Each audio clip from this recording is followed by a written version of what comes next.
महाराष्ट्र में हिंदी को लेकर जारी विवाद के बीच उद्धव ठाकरे और राज ठाकरे ने मराठी एकता पर मुंबई के वर्ली डोम में रैली की। इसे महाराष्ट्र की राजनीति का एक ऐतिहासिक क्षण बताया जा रहा है। इस मौके पर 2 दशक बाद ठाकरे परिवार के 2 चचेरे भाई राज ठाकरे और उद्धव ठाकरे एक ही मंच पर नजर आए। आखिरी बार साल 2006 में बाला साहब ठाकरे की रैली में वे दोनों साथ दिखे थे। उद्धव को शिवसेना का मुखिया बनाने के बाद राज ठाकरे ने अलग पार्टी महाराष्ट्र नवनिर्माण सेना बनाई थी। इसके बाद से दोनों के बीच दूरी बनी हुई थी, लेकिन अब दोनों भाइयों ने एक ही मंच से एकजुटता का ऐलान किया है। इस मौके पर राज ठाकरे ने कहा, मैंने अपने एक इंटरव्यू में कहा था कि झगड़े से बड़ा महाराष्ट्र है। 20 साल बाद हम एक मंच पर आए, आपको दिख रहे हैं।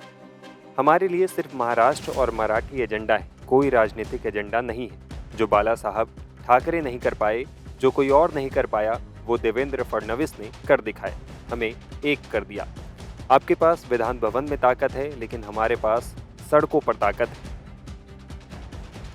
बता दें कि महाराष्ट्र सरकार ने इस साल 16 और 17 अप्रैल को हिंदी अनिवार्य करने से जुड़े 2 आदेश दिए थे। इसके विरोध में उद्धव ठाकरे और राज ठाकरे ने 5 जुलाई को संयुक्त रैली का ऐलान किया था। बाद में 29 जून को सरकार ने दोनों आदेश रद्द कर दिए। इस पर उद्धव ने दावा किया कि विपक्षी पार्टियों के विरोध की वजह से सरकार को यह फैसला वापस लेना पड़ा। उन्होंने 5 जुलाई की विरोध रैली को ही विजय रैली के रूप में करने की बात कही थी और इस मंच पर दोनों भाई पहुंच गए। इस दौरान राज ठाकरे ने केंद्र सरकार पर हमला करते हुए पूछा, अचानक हिंदी पर इतना जोर क्यों दिया जा रहा है? ये भाषा का प्रेम नहीं बल्कि एजेंडा है। हम पर हिंदी थोपने की कोशिश की जा रही है, हम ये बर्दाश्त नहीं करेंगे।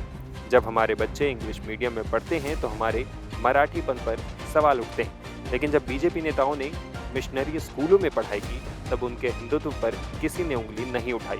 ये दोगलापन नहीं चलेगा।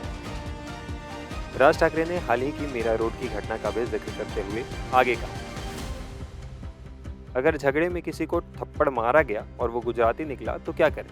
क्या माथे पर लिखा होता है कि वो कौन है? चाहे गुजराती हो या कोई और, उसे मराठी आनी चाहिए। लेकिन अगर कोई मराठी नहीं बोलता तो उसे पीटने की जरूरत नहीं है। लेकिन अगर कोई बेकार का ड्रामा करता है तो आपको उसके कान के नीचे मारना चाहिए। मैं आपको एक और बात बताता हूँ, अगर आप किसी को पीटते हैं तो घटना का वीडियो ना बनाएं। पीटे गए व्यक्ति को बताएं कि उसे पीटा गया है। आपको हर किसी को ये बताने की जरूरत नहीं है कि आपने किसी को पीटा है। अंत में राज ठाकरे ने कहा कि सरकारें आती जाती रहेंगी, गठबंधन बनते बिगड़ते रहेंगे, लेकिन मराठी भाषा और संस्कृति के मुद्दे पर कोई समझौता नहीं होगा। यही बाला साहब का सपना था और यही हमारी प्रतिबद्धता है।